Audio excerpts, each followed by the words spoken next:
से खुद को ढूंढ लेंगे, सपनों को खुल के जिएंगे। लोग जो देखे कमी उसको जमी कर मिल के परचम हम फहराएंगे, नई दुनिया बनाएंगे। चल सखी चल चल सखी, चल सखी चल चल सखी, चल सखी अब अपनी सबकी बात करी बई हो, चल साथ। तो आइए सुनते हैं जेंडर का बवंडर, बात भी जज्बात भी। चल चल सखी, चल चल सखी। हेलो दोस्तों, कैसे हैं आप सब? आप इस वक्त सुन रहे हैं शेड्स ऑफ रूरल इंडिया और क्रिया के साझा प्रयास से शुरू हुई हिंदी पॉडकास्ट की विशेष सीरीज जेंडर का बवंडर, बात भी जज्बात भी। इस सीरीज में हमारी कोशिश है कि हम आपके लिए नारीवाद एवं अधिकार के मुद्दों को केंद्र में रखकर नेतृत्व बदलाव एवं संघर्ष की कहानियां लेकर आ सकें। हम उन महत्वपूर्ण मुद्दों पर भी बात करें जिन पर बात करना जरूरी है, जो अक्सर हमारी गिनती और नीति में पीछे रह जाते हैं। इस सीरीज के शुरुआती 5 एपिसोड में हमारी कोशिश रही कि हम विकलांगता से जुड़े अहम मुद्दे के विभिन्न पहलुओं पर बात कर सकें। आज आप विकलांगता की थीम से जुड़ा अंतिम और 5वां एपिसोड सुनेंगे, जिसमें ये जानने और समझने की कोशिश रहेगी कि अदृश्य विकलांगता से जुड़ी किस प्रकार की धारणाएं हैं, दृश्य और अदृश्य होने के क्या मायने हैं, न्यूरो डाइवर्जेंस जैसी अदृश्य विकलांगता के साथ जीना किस तरीके की चुनौती लेकर आता है। चल सखी चल चल सखी। जेंडर का बवंडर, बात भी जज्बात भी में अब तक आप सुन चुके हैं कि विकलांगता कैसे जेंडर को प्रभावित करती है, जाति विकलांग महिलाओं के संघर्ष को कैसे और जटिल बना देती है, विकलांगता का यौन एवं प्रजनन स्वास्थ्य पर किस तरह से असर पड़ता है। साथ में आपने यह भी सुना कि विकलांगता कैसे महिला हिंसा को बढ़ावा देती है।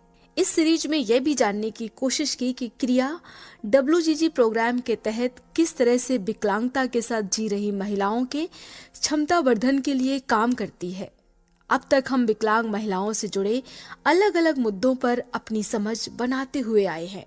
उनके प्रजनन स्वास्थ्य, शादी, यौनिकता जैसे मुद्दों पर चर्चा सुनने के बाद हम उम्मीद करते हैं कि हम सभी के भीतर एक विकलांग व्यक्ति और विकलांग महिला की छवि जरूर बदली होगी और एक पूर्ण व्यक्ति और व्यक्तित्व की रोशनी में हम अब उन्हें देख और समझ पा रहे होंगे। हम और आप अदृश्य विकलांगता को कैसे पहचानें और इस विकलांगता के साथ जी रहे लोगों को कैसे समझें और उन्हें सहयोग करें ताकि उनका जीवन आसान हो सके। इस विषय पर चर्चा करने के लिए आज हम आपको एक विशेष युवा साथी से मिलवाने वाले हैं, जिनका नाम है सौम्या। जी हाँ, सौम्या ऑक्सफैम यंग फेलो हैं। ये अपने परिचय में खुद को न्यूरोक्यूअर लिखती हैं। सौम्या डिजिटल माध्यमों का उपयोग करते हुए हाशिए पर खड़े लोगों के मुद्दों को उठाने और मौजूदा अंतराल में जो गैप है उसे समावेशी तरीके से फुलफिल करने के लिए प्रयासरत है, ताकि इन्हें समाज की मुख्य धारा से जोड़ा जा सके। सौम्या ने भारत में समलैंगिक विकलांग लोगों की कहानियों को दर्ज करने के लिए एक टिपिकल दिक्कतें नाम का एक पॉडकास्ट स्टार्ट किया है, जिसमें वो उन कहानियों को सुनाती हैं जिन्हें अक्सर हाशिए पर धकेल दिया जाता है। चलिए अभी सौम्या के अनुभव सुनते हैं।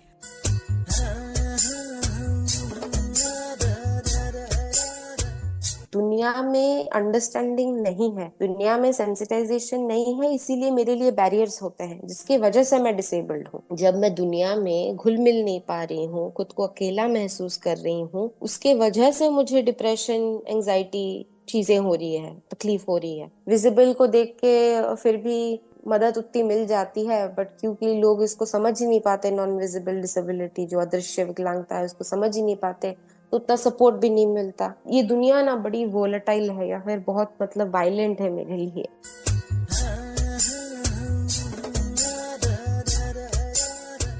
तो सौम्या जी, सबसे पहले हम आपसे ये जानना चाहते हैं कि जो ये अदृश्य विकलांगता है, इससे जुड़ी किस तरह की धारणाएं हैं हमारी सोसाइटी में? सवाल के लिए शुक्रिया नीतू जी। अगर विकलांगता के बारे में बोलेंगे, दिमाग में लोगों के पहले आएगी एक व्हीलचेयर यूजर की तस्वीर। तो यहाँ पे फिजिकल के अलावा इनविजिबल या नॉन विजिबल जो दिखती नहीं है, ये कई तरह के हैं। इसमें मेंटल इलनेसेस भी आते हैं, इसमें न्यूरो डाइवर्जेंस भी आता है, जो कि दिखाई नहीं देती है, जो क्रॉनिक इलनेस हो गया, अगर जिनको डिप्रेशन, माइग्रेन, जो मतलब लोगों को परेशान करता है, तो ये सारी डिसेबिलिटीज है। वो इसीलिए क्योंकि ये फिर लोगों को सोसाइटी में घुलने मिलने में, नॉर्मली फंक्शन करने में दिक्कतें पैदा करता है, बैरियर्स पैदा करता है, राइट। तो इसीलिए ये सभी चीजें जो है, कंडीशंस जो है, ये विकलांगता के अंदर आती है। कुछ दिख जाती है आंखों को, कुछ नहीं दिखती है। आपने एक शब्द इस्तेमाल किया न्यूरो डाइवर्जेंस, तो अगर हम न्यूरो डाइवर्जेंस शब्द को समझ पाए थोड़ा सा, क्या है ये? इस दुनिया में ना जो लोग हैं, उन्होंने बना दिया है कि ये नॉर्मल है और ये अब नॉर्मल है। अब ये किसने डिसाइड किया है, क्यों डिसाइड किया है, उसके क्या मायने हैं, कोई कॉन्क्रीट जवाब नहीं है, कोई फिक्स जवाब नहीं है इसका। बट एक आर्बिट्ररी या फिर रैंडम एक स्टैंडर्ड मापदंड बना दिया गया है कि ये नॉर्मल में आता है, ये अब नॉर्मल में आता है। जब हम न्यूरो डाइवर्जेंस की बात करते हैं तो बोलने का तरीका, दुनिया को समझने का तरीका, दुनिया को देखने का तरीका, उससे इंटरेक्ट करने का तरीका हमारा अलग होता है, डाइवर्जेंट होता है। जी। इसीलिए न्यूरो डाइवर्जेंट शब्द का इस्तेमाल किया जाता है। ये मेडिकल टर्म नहीं है, सोशल थ्योरी से ही आया है। बट ऐसे ही है, जो चीजें सोसाइटी में नॉर्मल बोली जाती हैं, जब उस मापदंड से हम थोड़ा अलग बिहेव करने लगते हैं या फिर अलग तरीके से दुनिया को समझने, सोचने और उसके साथ इंटरेक्ट करने लगते हैं, तो हमें डाइवर्जेंट बोल दिया जाता है। मैं आपसे जानना चाहती हूँ कि आप अपने परिचय में खुद को न्यूरो क्वीर कहती हैं, है ना? डिसेबिलिटी और सेक्सुअलिटी से जुड़े इस परिचय के साथ आपके अपने व्यक्तिगत कैसे अनुभव रहे हैं? तो ये जो शब्द है ना, न्यूरो क्वियर, ये डिसेबिलिटी, सेक्सुअलिटी, जेंडर सबको लेके चलता है। अगर कोई मुझसे पूछेगा कि सौम्या इस शब्द का मतलब क्या है, मैं बोलूंगी कि इस शब्द का कोई मतलब नहीं है। ये जो शब्द है, इसके अंदर बॉक्सेस में फिट करके डाल दिए जाते हैं, बट मैं उस बॉक्स में फिट ही नहीं होती हूँ। तो जब मेरे दुनिया को देखने का, सोचने का तरीका ही अलग है, तो ये जेंडर, ये सेक्सुअलिटी, मैं उस बाइनरी में खुद को नहीं देखती। तो मेरे लिए न्यूरोक्वियर शब्द का मायना वही है। हालांकि मुझे एज अ वुमेन सोशलाइज किया गया है, बट ना मैं कोई जेंडर से ताल्लुकात रखती हूँ, ना मेरी सेक्सुअलिटी ऐसे कोई बॉक्स में फिक्स्ड है। और इसीलिए जो जो न्यूरो डाइवर्जेंट लोग हैं ना, हम ये जो चीजें हैं ना दुनिया में, जिनको पता नहीं किसने डिसाइड किया है, हम इनको क्वेश्चन करते रहते हैं, राइट। तो उसी को लेकर जेंडर की तरफ मेरे सवाल, सेक्सुअलिटी के लिए मेरी तरफ जो सवाल है, ये जो शब्द है न्यूरो क्वियर, ये उन सबको एनकम्पास करता है एक तरह से। इसीलिए ये सारे टर्म्स, ये सारे जो जेंडर, सेक्सुअलिटी, डिसेबिलिटी, ये सारे रिलेटेड है मेरे लिए, और मैं इनको अलग नहीं कर सकती। तो इसीलिए न्यूरो क्वियर शब्द का मैं इस्तेमाल करती हूँ जब मैं खुद को डिस्क्राइब करती हूँ। न्यूरो डाइवर्जेंस जैसी अदृश्य विकलांगता के साथ जीना किस तरीके से चुनौती लेके आता है? तो इसका तो सबसे पहला आंसर है ट्रॉमा। ढेर सारा ट्रॉमा, क्योंकि लोग समझते नहीं हैं। अगर मुझे किसी के ऊपर गुस्सा आ रहा है तो मैं बोल दूंगी कि मैं आपके ऊपर गुस्सा हूँ, जताऊंगी नहीं इस तरह की चीजें इस्तेमाल करके जो अपेरेंटली यूज होते हैं सोसाइटी में। तो लोगों को लगता है कि यार ये गुस्सा है क्या, या फिर ये रूड है, या क्या है। बट वही है, क्योंकि लोग समझ ही नहीं पाते, उनको पता नहीं, वो देख नहीं पाते कि मुझे अंदर से क्या हो रहा है। जब मैं बाहर जाती हूँ, बहुत ओवर स्टिमुलेटिंग होता है, क्योंकि ओवरवेलमिंग होता है, बहुत से लोग होते हैं, बहुत से आवाजें आती है। तो मैं ना यूजुअली ईयर प्लग्स लगा के फिर हेडफोन लगा के जाती हूँ, क्योंकि इतनी सारी आवाज, ट्रैफिक, हॉर्न बर्दाश्त नहीं होती है। इंसान क्या होता है ना, क्या इम्पोर्टेंट आवाज है, क्या इम्पोर्टेंट आवाज नहीं है, वो उसको फिल्टर कर लेते हैं। मुझे इस पे फोकस करना है, इस पे फोकस नहीं करना है। मेरे न्यूरो डेवलपमेंटल वायरिंग, जो ब्रेन में मेरी वायरिंग है, न्यूरो डाइवर्जेंस एक ब्रेन की वायरिंग ही है, समझ लीजिए, आपकी अलग तरह की ब्रेन की वायरिंग है। तो जब मेरी वायरिंग वैसी है, तो मैं उन शब्दों को अलग नहीं कर सकती कि मुझे इस पे फोकस करना है और इस पे फोकस नहीं करना है। तो इतनी सारी आवाजें जब मैं सुनती हूँ तो बहुत शोर होता है मेरे दिमाग में, और मैं एक चीज को अलग करके उस पे फोकस नहीं कर पाती हूँ, कैसे आगे जाऊँ। तो मुझे ज्यादा एनर्जी एक्सपेंड करना पड़ता है इनको नेविगेट करने के लिए। और अगर वो नहीं हो पाता है फिर प्रेशर पड़ता है दिमाग पे। सेंसरी इश्यूज को लेके काफी दिक्कत होती है। नए लोगों से मिलना, बात करना, जैसे कुछ चीजें बहुत आसानी से आ जाती है लोगों को, बात करना, दोस्त बनाना, वो दिक्कतें होती है मुझ जैसे इंसान के लिए। जब तक मैं सेफ या फिर कंफर्टेबल फील नहीं करती सामने वाले के साथ, या फिर जुड़ नहीं पाती इमोशनली, तब तक मैं उनसे उस तरह से बात नहीं करती। तो कुछ लोगों को लग सकता है कि अनफ्रेंडली है शायद, अकेले रहना पसंद करती है। बट वही है, लोग समझ नहीं पाते क्योंकि उन्हें नहीं पता कि मैं किस डर के साथ या फिर मैं किस एंजाइटी के साथ अंदर जूझ रही हूँ। अगर हम आपसे समझ पाए कि हमारे आसपास जो भी साथी इस तरीके के स्वभाव के हैं, तो हम कैसे ये आइडेंटिफाई करें या कैसे हम पहचान करें कि वो एक अदृश्य डिसेबिलिटी के साथ रह रहे हैं? सबसे पहले तो ऐसे जो कॉन्वर्सेशंस है ना, हमारे सोसाइटी में ये होते नहीं है। जो है कि मतलब जो विकलांगता है वो अदृश्य भी हो सकती है। किसी को अगर मतलब तकलीफ हो रही है तो हम उसका साथ कैसे दें। जैसे ऑफिस में ले लीजिए, उदाहरण के तौर पर क्यूबिकल्स हैं या फिर बहुत सारे टेबल्स हैं और सब लोग काम कर रहे हैं, फोन्स आ रहे हैं, तो ओवर स्टिमुलेटिंग एटमॉस्फेयर हो सकता है, या फिर बहुत सी चीजें हो रही है। तो इसमें अगर एक न्यूरोडाइवर्जेंट व्यक्ति है और उसको इन सारे शोर के साथ, आवाजों के साथ दिक्कत हो रही है, तो हम ऑफिस में कैसा माहौल बना सकते हैं कि उसके लिए आसानी हो।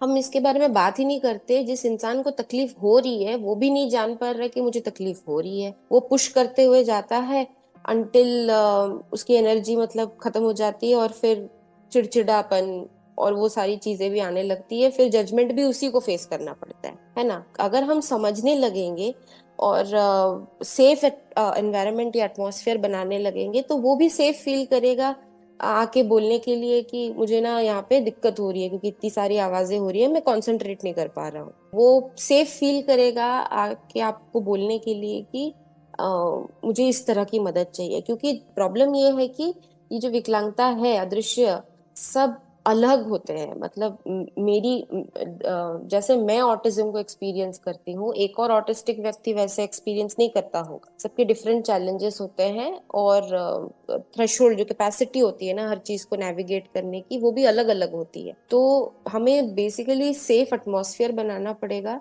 सेंसिटाइजेशन करना पड़ेगा, ताकि जिसको दिक्कत हो रही है वो बिना शर्म के, बिना झिझक के आके हमसे बात कर सके कि मुझे यहाँ पे मदद चाहिए। क्या ये इतना आसान है व्यक्त कर पाना? खुद को कैसे उसको आइडेंटिफाई करें, फिर अगर आइडेंटिफाई कर लेते हैं तो फिर कैसे उसको एक्सप्रेस करें? तो मुझे समझने के लिए तकरीबन 10-11 साल लगे, क्योंकि जो हमारे डॉक्टर्स हैं या फिर जो हेल्थ केयर प्रोफेशनल्स हैं, स्पेशली जो मेंटल हेल्थ वाले प्रोफेशनल्स हैं ना, वहाँ भी रिसर्च और सेंसिटाइजेशन लिमिटेड है। अभी भी जो डायग्नोसिस होता है ना, जो डीएसएम नामक जो किताब है, जिसको लेकर डायग्नोस्टिक क्राइटेरिया जो है, जिसमें लोगों को लाइक मेंटल हेल्थ कंडीशंस के लिए डायग्नोस किया जाता है, वो काफी वेस्टर्न साइकोलॉजी से डिराइव्ड है। पहला तो वो। दूसरा, जैसे ऑटिज्म ले लीजिए, ऑटिज्म के ऊपर जो रिसर्च है बहुत ज्यादा जो है वाइट मेल बच्चों के ऊपर है। अभी अभी धीरे धीरे होने लगा है कि औरतों में, लड़कियों में या फिर जेंडर माइनॉरिटीज में कैसे दिखता है, क्योंकि यहाँ पे जेंडर का भी खेल आता है। लड़के जब मतलब थोड़ा सा उथल पुथल मचा देते हैं, बोल देते हैं कि ये ना लड़के हैं, बट लड़कियों को दबा के रखा जाता है कि ऐसे बिहेव मत करो, वैसे बिहेव मत करो, है ना। तो वहां पे जेंडर का भी खेल आता है। तो ये जो कॉन्वर्सेशन है वहां तक पहुंची नहीं। और मैं भी जहाँ से आती हूँ वो भी छोटा सा शहर है, मतलब दिल्ली जितना बड़ा नहीं है, तो वहां पे उतनी सेंसिटाइजेशन थी नहीं। तो मुझे ना बाहर से देख के, ओके इसको डिप्रेशन है, इसको एंजाइटी है, बात नहीं कर पाना, पैर हिलाना, दुखी रहना, डिप्रेस्ड रहना, तो वो सब देख के मुझे वो डायग्नोसिस दे दिए। लेकिन क्यों हो रहा था, बट वो जो मेन चीज है ऑटिस्टिक होना, वो किसी को दिखाई नहीं दे रहा था। पिछले साल ही मुझे एक ऑटिस्टिक वुमन मिली। उनके एक्चुअली 2 बेटे हैं, ऑटिस्टिक बेटे, और वो खुद भी ऑटिस्टिक है। तो जब मुझे उनके बारे में पता चला, मुझे थोड़ा सेफ फील हुआ कि मैं जाके उनसे बात करूं। उससे पहले मैं खुद पढ़ रही थी, उसके ऊपर रिसर्च कर रही थी, कलेक्ट कर रही थी इंफॉर्मेशन, दूसरे कंट्रीज में जो औरतें हैं उनके क्या चैलेंजेस थे, और फिर मैं देख रही थी कि हाँ मुझे भी ये चीजें हो रही हैं। तो वो सब जब कलेक्ट करके मैं उनके पास गई और उनसे बात की, लंबे सेशंस हुए मेरे, 1.5 महीने तकरीबन, तब जाके फाइनली मुझे डायग्नोसिस मिला। तो ये जो प्रोसीजर था ना, ये बिल्कुल आसान नहीं था। रिसोर्स होना भी एक प्रिविलेज है, वो रिसोर्स मिला मुझे, इसीलिए मैं अब खुद इतना पढ़ पा के खुद को वहां पहुंचा पाई, और सबके पास वो नहीं होता है। और अभी डायग्नोसिस मिल जाना भी, इसका भी मतलब अलग खेल है। कभी डिस्क्रिमिनेशन भी हो सकता है आपके साथ, क्योंकि आप बता जब दोगे कि अब मैं ऑटिस्टिक हूँ, अगर कि सामने वाले को पूरी समझ नहीं होगी तो आपके साथ डिस्क्रिमिनेशन भी हो सकता है। तो इसको नेविगेट करना इतना आसान नहीं है, इसीलिए कॉन्वर्सेशंस चाहिए, सेंसिटाइजेशन और अवेयरनेस चाहिए हमें हर लेवल पे। सौम्या जी, मेरे मन में फिर से सवाल आ रहा है आपको सुनते हुए। जैसे आपने बात की कि आपको एक प्रिविलेज्ड मिला था, पर जब बात हम रूरल इलाके की करते हैं, है ना, तो वहाँ के लोगों के लिए अभी भी ये चीजें मुश्किल भरी हैं। तो अगर हम आपसे बहुत आसान शब्दों में, आसान भाषा में समझना चाहें, क्योंकि जो हमारे श्रोता हैं वो अभी ग्रामीण इलाकों के हैं, काफी ज्यादा ग्रामीण इलाकों के हैं, तो अगर वो इस वक्त इस प्रोग्राम को सुन रहे हो, तो उन्हें उनके सवालों का जवाब कैसे मिल पाए, वो अपने साथ इस अदृश्य विकलांगता को कैसे समझ पाए या कैसे पहचान पाए? वो इसके लिए गाँव में क्या हम छोटे छोटे लिसनिंग सर्कल्स कर सकते हैं, जहाँ पे जो मेंटल हेल्थ प्रोफेशनल्स या फिर जो ट्रेनीज आते हैं ना, होते हैं गांव में, तो उनके साथ हफ्ते में एक बार या फिर 2 हफ्तों में एक बार, जहाँ पे आके इन चीजों के बारे में बात करें। सिर्फ इसीलिए नहीं, डायग्नोसिस के लिए भी नहीं, अगर किसी को कुछ दिक्कत हो रही है, किसी को इस चीज के बारे में जानना है, मेंटल हेल्थ क्या है, इसके अंदर क्या आता है, क्योंकि मेंटल हेल्थ को लेकर भी इतना स्टिग्मा है ना, लोग इसके बारे में बात ही नहीं करना चाहते। अगर ट्रेनीज है, काउंसलर्स हैं जो गांव में पोस्टेड हैं, तो अगर हम ऑर्गेनाइजेशंस के साथ, लोकल जो पार्टनर ऑर्गेनाइजेशंस है, या फिर कुछ तो एनजीओस के पास अपने काउंसलर्स भी होते हैं, तो अगर हम छोटे छोटे लिसनिंग सर्कल्स कर सकते हैं, हफ्ते में एक बार या 2 हफ्तों में एक बार, जहाँ पे गांव के लोगों को इकट्ठे करके एक टॉपिक लेके उनसे बात करें, थोड़ा सा उन्हें उस टॉपिक के बारे में बताएं, और फिर लोगों के मन में क्या चल रहा है, अगर उनकी कुछ असुविधाएं हैं, डिस्ट्रेस है जो महसूस कर रहे हैं वो अपनी रोजमर्रा की जिंदगी में, कम से कम वहां वो बात करें। कैसे हम काउंसलर्स ला के इसको थोड़ा सा प्रोग्राम के तौर पे इम्प्लीमेंट करें, क्योंकि ये एक दिन का काम नहीं है। क्योंकि एक इंसान को सेफ फील करने के लिए भी वक्त लगता है। स्कूल्स में भी टीचर्स अगर एक सेशन हफ्ते में एक बार ये कर सके, तो कुछ बच्चे सेफ फील करेंगे, फिर इवेंचुअली कुछ सेशंस के बाद और आके बोलेंगे कि मुझे ये तकलीफ हो रही है, होता है। तो ऐसे छोटे छोटे स्टेप्स हम कर सकते हैं ताकि अवेयरनेस बढ़े। और अगर इसी से जुड़ा हुआ हम एक सवाल और आपसे जानने की कोशिश करें, समझ पाए कि विजुअल और इनविजिबल ये क्या मायने हैं?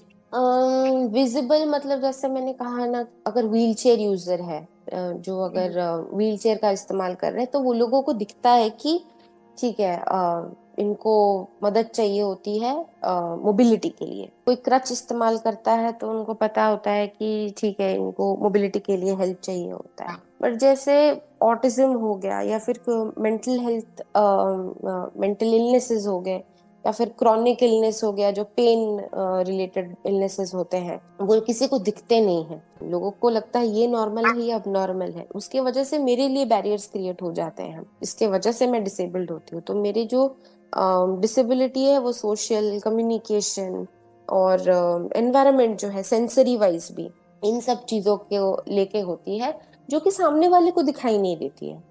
क्योंकि जो परेशानी हो रही है मुझे अंदर हो रही है, जो एंजाइटी या फिर डर या फिर जो ओवरवेल्म हो रहा है वो मुझे अंदर हो रहा है। जब तक मुझे वो डिस्ट्रेस इतना बुरा ना फील करवा दे कि मैं या तो रोने लगूं या फिर पैनिक अटैक हो, तब तक सामने वाले को पता नहीं चलता कि इसको तकलीफ हो रही है। तब वो बाहर दिखने लगता है, तब उनको लगता है ओके इसको परेशानी हो रही है ना। तो यही है मायने नॉन विजिबल या इनविजिबल और विजिबल की। काफी जगह में लोग बिलीव भी नहीं करते कि दिक्कत हो रही है जब तक कि पानी सर के ऊपर ना चला जाए। तो इसीलिए भी इसके ऊपर बात करना जरूरी है। क्या जेंडर और अगर हम सेक्सुअलिटी की बात करें, इन दोनों में क्या इंटर रिलेशन है? जेंडर है हमारा खुद को देखने का, समझने का तरीका, ठीक है। और जेंडर में भी दो चीजें आती हैं। जेंडर आइडेंटिटी, मतलब दिमाग में मैं खुद को कैसे देख रही हूँ, कैसे समझ रही हूँ। फिर जेंडर एक्सप्रेशन, अपने कपड़े, अपने बात करने का तरीका, मैं कैसे खुद को प्रेजेंट करना चाहती हूँ।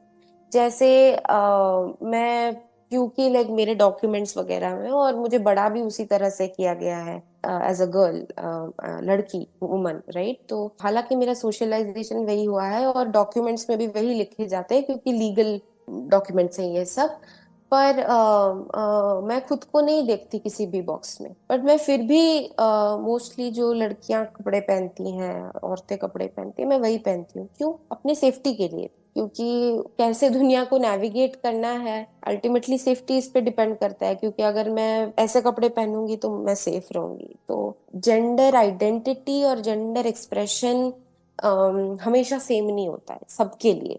कुछ लोग खुद को नॉन बाइनरी मानते हैं और उनका एक्सप्रेस करने का तरीका अलग हो सकता है। किसी दिन उनका मन कर सकता है मैस्कुलिन कपड़े पहनने का, किसी दिन मन कर सकता है फेमिनिन कपड़े पहनने का। इसीलिए जब हम इंट्रोड्यूस करते हैं, यूजुअली तरीका होता है कि मेरा नाम ये है, मेरे जो प्रोनाउंस हैं, जो ही शी दे, हम इंट्रोड्यूस करते हैं। फिर सामने वाला अगर कंफर्टेबल है तो वो भी अपने बारे में बताएंगे। इसीलिए प्रैक्टिस हम रखते हैं एज अ गुड प्रैक्टिस, ताकि सब सेफ और इंक्लूडेड फील कर सके, है ना। तो ये है जेंडर। अब सेक्सुअलिटी क्या होती है? आकर्षण, कि हमें औरतें पसंद है या फिर लड़के पसंद है या फिर नॉन बाइनरी पसंद है, या फिर हम एज ह्यूमंस अट्रैक्टेड है या और किसी स्पेसिफिक जेंडर की तरफ अट्रैक्टेड नहीं है। तो वो आ जाता है सेक्सुअलिटी। और या इसीलिए ये दोनों चीजें अलग है। Gender, gender identity, gender expression और सेक्सुअलिटी।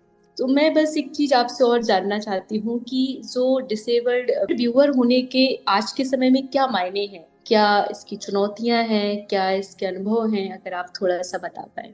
तो यहाँ पे मैं थोड़ा सा ऑनलाइन स्पेस के बारे में बोलूंगी। ऑनलाइन स्पेसेस में ना आप देखो कि जब आप ये सारे एडवर्टीजमेंट या फिर जो भी पोस्ट वगैरह जाते हैं तो कैप्शन डाल देते हैं, फिर पिक्चर पोस्ट कर देते हैं। पिक्चर में मतलब फ्लायर में डिटेल्स वगैरह कुछ भी, अगर कुछ भी जा रहा है तो सब जा रहा है, और कैप्शन डाल देते हैं, पोस्ट हो जाता है। अब ये सोचो कि कोई है दृष्टिहीन व्यक्ति है, वो तो पिक्चर को नहीं देख पाएगा, कैप्शन में सब कुछ लिखा नहीं है। इसीलिए हम इमेज डिस्क्रिप्शन डालने के लिए बोलते हैं कि आपके फ्लायर में जो भी लिखा हुआ है आप उसको डिस्क्राइब कर दो, ताकि, क्योंकि जो दृष्टिहीन व्यक्ति है या फिर जिनको विजुअल इम्पेयरमेंट किसी भी लेवल का होता है तो वो स्क्रीन रीडर के सहारे पढ़ते हैं ना। तो वो स्क्रीन रीडर पढ़ देता है जो भी लिखा हुआ होता है। तो अगर हम उस डिस्क्रिप्शन को वहां पे लिख देंगे तो स्क्रीन रीडर उनको पढ़ देगा, ठीक है। वैसे ही जो वीडियो आते हैं सब में ना क्या होता है, ट्रांसक्रिप्शन नहीं होता या फिर कैप्शनिंग नहीं होती है, ऑटोमेटिक किसी किसी चीज में होती है, एआई वाली जो जनरेटेड होती है। पर वो क्या होता है ना, जैसे हम अगर हमारी जो भाषा है अंग्रेजी के अलावा अगर भाषा का इस्तेमाल करें, उसको पकड़ नहीं पाता है, तो फिर ट्रांसक्रिप्शन भी गलत शलत बनता है। और वो अगर किसी को सुनाई नहीं देता है तो वो कैसे देखे, उसको कैसे समझे, है ना। पॉडकास्ट जब बनाते हैं, मैं भी एक पॉडकास्ट चलाती हूँ, तो उसके लिए मैं क्या करती हूँ ना, जो भी हमने बात की उसको रिटन में एक फाइल में करके फिर मैं लिंक कर देती हूँ कि उसको क्लिक करके जिसको पढ़ना होगा वो पढ़ सके। जैसे हमें क्या होता है, हम सुनते हैं, फिर ब्रेन प्रोसेस करता है, फिर अगर हमें बोलना है तो हम बोलते हैं, या फिर लिखना होता है तो लिखते हैं, राइट। तो प्रोसेसिंग के भी स्टेप्स होते हैं, तो उसमें मुझे थोड़ा वक्त लगता है। तो मैं भी कुछ भी देख नहीं पाती हूँ, अगर सबटाइटल नहीं होता है ना तो मैं नहीं देख पाती हूँ, फॉलो नहीं कर पाती हूँ मैं। अब दुनिया ऐसी हो गई है ये जो प्रोफेशनल और पर्सनल सक्सेस और डेवलपमेंट के लिए ये सारी चीजें बहुत इंपॉर्टेंट हो गई है, पर अगर ये चीजें एक्सेसिबल नहीं बनेंगी ना, तो एक पूरी कम्युनिटी उससे दूर रह रही है। उनसे हम अपॉर्चुनिटीज छीन रहे हैं, उन्हें हम इंफॉर्मेशन नहीं दे रहे हैं और उनको अलग करके रख रहे हैं। एक्सेसिबिलिटी, डिजिटल एक्सेसिबिलिटी बहुत जरूरी है। फिजिकल स्पेसेस में भी मैं जहाँ पे भी जाती हूँ ना, ईयर प्लग्स लेके जाती हूँ और उसके ऊपर फिर हेडफोन लगाती हूँ नॉइस कैंसिलेशन वाले, वरना बहुत आवाज हो जाता है और ज्यादा ओवर स्टिमुलेट हो गई तो मुझे पैनिक अटैक या फिर मेल्टडाउन हो सकता है। और मैं नहीं चाहती पब्लिक स्पेस में ऐसा मेरे साथ हो, तो मुझे अकोमोडेट करना पड़ता है इन सब चीजों का लेके। तो हम अपने इंफ्रास्ट्रक्चर कैसे बनाएं ताकि डिसेबल्ड पीपल भी वहां पे इंक्लूडेड फील हो।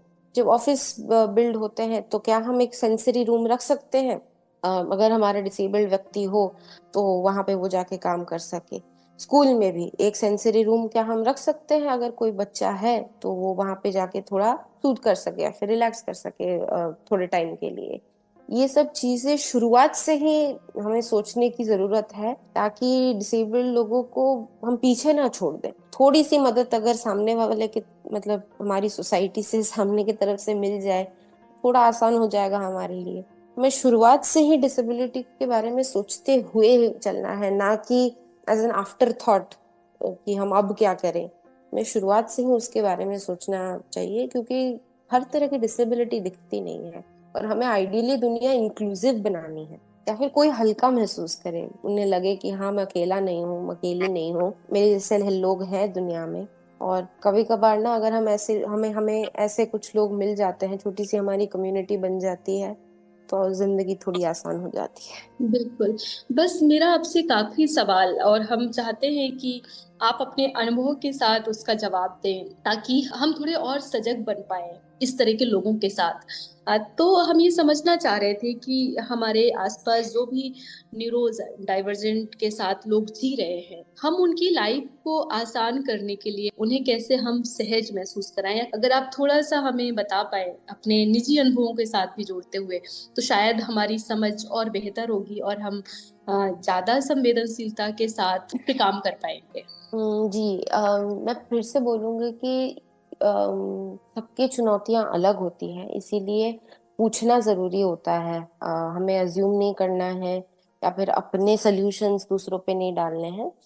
बट मैं कुछ एग्जाम्पल से समझाना चाहूंगी कि मुझे कैसे हेल्प करता है। जैसे ट्रैवल करते वक्त ना सब बहुत जल्दी में होते हैं, समझ में भी आता है छूट जाएगी गाड़ी, पर मुझे समय लेना पड़ता है। जब मुझे कोई जल्दी जल्दी करवाता है ना, तो मैं और डर जाती हूँ और एंग्शियस हो जाती हूँ, वो मुझे दिक्कत करती है। इसीलिए मैं पहले निकलती हूँ ताकि मैं एंग्शियस फील ना करूँ या फिर घबराहट ना हो मुझे। जब मैं बहुत एंग्शियस हो जाती हूँ तो मैं पैर हिलाती हूँ या फिर मैं स्टिमिंग बोलते हैं उसको, तो वो इसीलिए करती हूँ ताकि मेरा नर्वस सिस्टम शांत हो।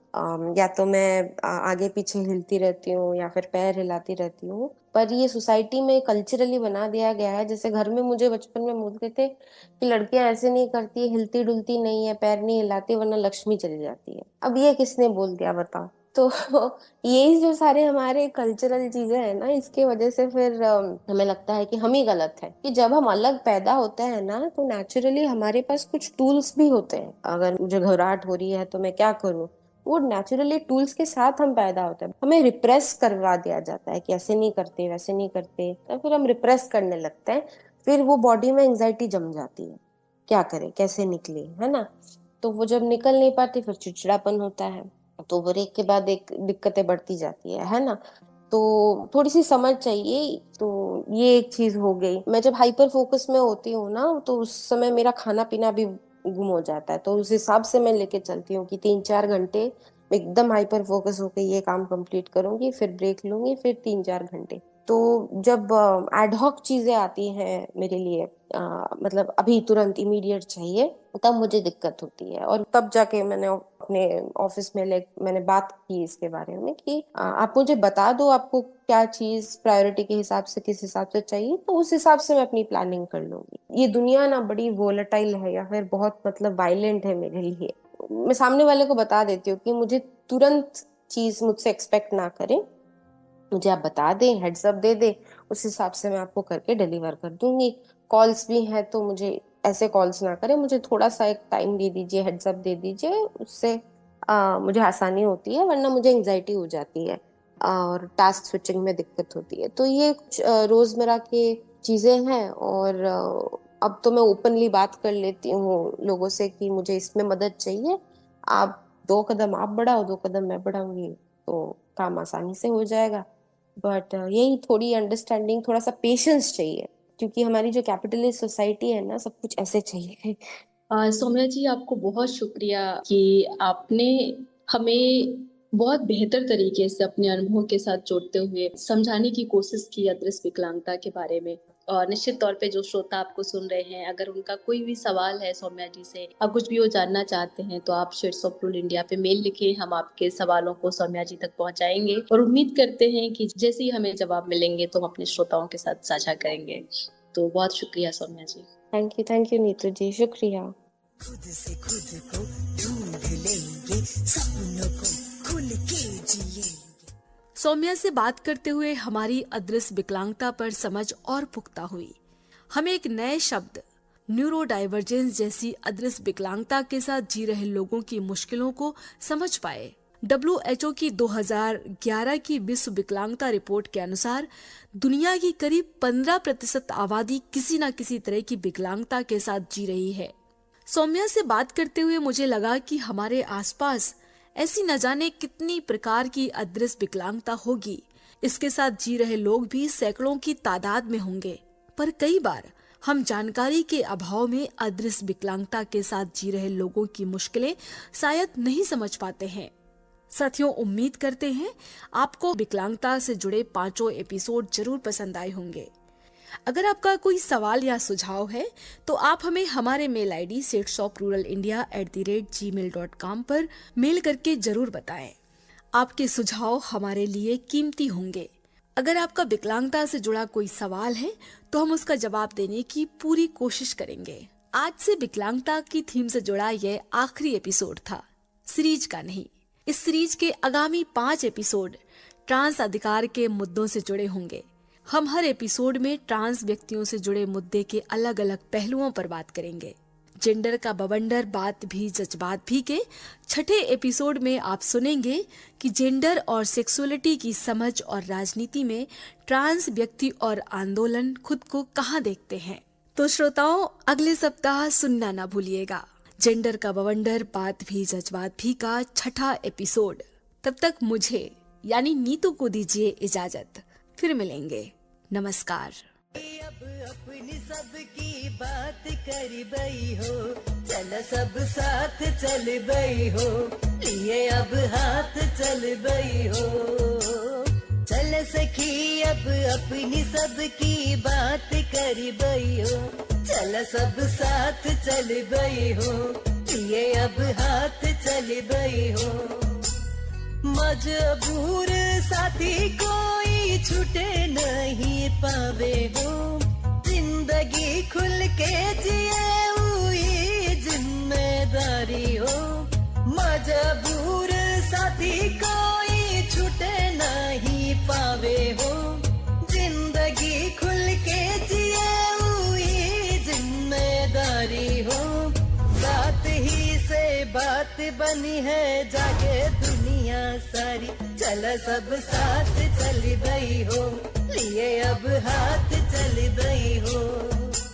चल सखी अब अपनी सबकी बात करी बई हो, चल सब साथ चल बई हो, लिए अब हाथ चल बई